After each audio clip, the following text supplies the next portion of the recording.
What's up, guys? So, with each new update, New World is starting to look like an amazing game with tons of potential, and you can tell they want crafting and gathering to be one of the main parts of the game, if not the largest chunk of the game's content, but I see a problem. I tried some time ago to get my worries heard on the forum during the preview event, and I think some people listened. My worry was about the economy, not just inflation of gold, but more importantly, the stagnation of crafted items. Because once they're made, nothing is taking them out of the game, so they just pile up like your dirty dishes beside your computer. Oh, there's also a moldy... There's a moldy, hot dog in here.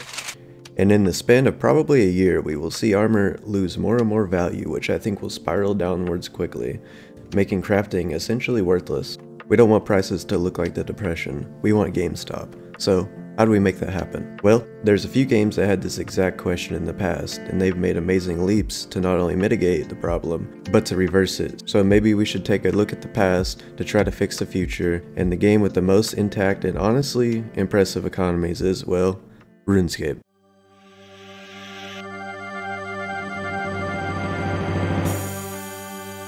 RuneScape has one of the most impressive economies in video game history, but after a while even the best economies start to have issues, and a big problem started to grow, one that wasn't easy to fix without damaging the player economy heavily, and it would take many years for a potential solution to be implemented. So what did they do? Years down the line they had an idea to make a boss drop crafted materials that are used at high level armor, but the trick was once you equip the armor, it's bound to you. You can no longer trade it, even if it's repaired, and the most important part was, it would turn to dust after a certain amount of time in combat, deleting it from the game. And the only way they allowed you to repair it was to use another version of the armor, deleting it, but topping off your version. So each time you ran out of charge, you had to remove another piece of that armor from the economy, and it was a success. Even to this day, the armor is still worth a large chunk of money and the bosses are still farmed as a relevant source of money, and they started implementing this around 2013. That is an extremely long time for an item in an MMO to maintain a relevant price tag. But that only helped one tier of armor, that being in-game armor. All the other armor and weapons in the game were still suffering from deflation because there was just too many of them, and they had to take a few years to think of something else that could affect every item in the game, and eventually they created something genius. A skilling system that revolved around destroying items from the game, of all tiers, and gathering components from them to craft perks that gave huge benefits in-game, similar to WoW's enchanting system, but arguably way more useful. The skill was called Invention, and it was pretty simple to understand. Each item in the game had specific components you would have a chance to get when you broke it down. With those components, you would craft perks that gave huge benefits. These perks, once put on your equipment, function like degradable items requiring energy that you gathered from a separate skill to charge them back up, boosting the price and usefulness of that energy as well. Once you got enough XP on your gear, which you gained from using it in combat or gathering, you could destroy it and gain a huge chunk of XP, deleting that item or siphoning it, which you would need a player created siphon to do. All the perks, siphons, augmenters, charge packs require components to create. So with that in mind, players all around RuneScape started destroying items for components.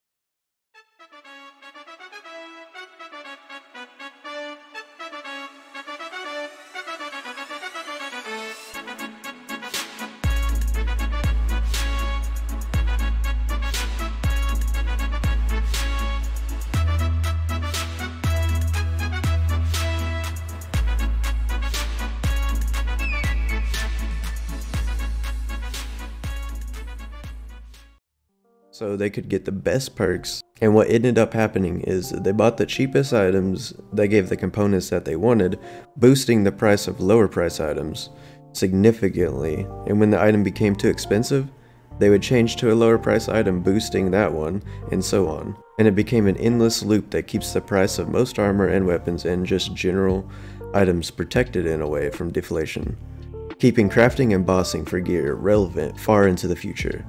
With all these changes in place to help fix the massive deflation going on with items, the economy didn't just stabilize. It actually started to reverse the years of damage the economy was exposed to. items started to soar in price because the demand for low tier items was at an all-time high. Now with that out of the way, we can get back to New World, the game we're actually here to talk about. And I know you're wondering, how could we make that lore friendly? Well, we have Azoth, which is a mystical power source that can power simple and maybe even complex machinery with a little tinkering. There's even pictures that show what look like simple machines running off of Azoth, so everything is there to make it check out from a lore perspective.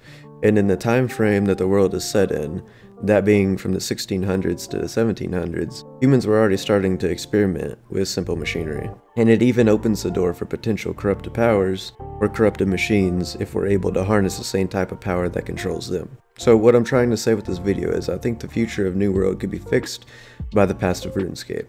I'm not saying they should copy Runescape exactly, but just learn from the changes they made and why they made them, and implement their own take on it to help address the issues before they start to become a problem. I think with that, I'll wrap it up. I know it's a bit of a long video, but I hope I got my point across. I want to see New World not only survive, but thrive.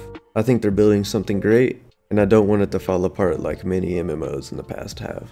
Thank you for watching, and have a good one, guys.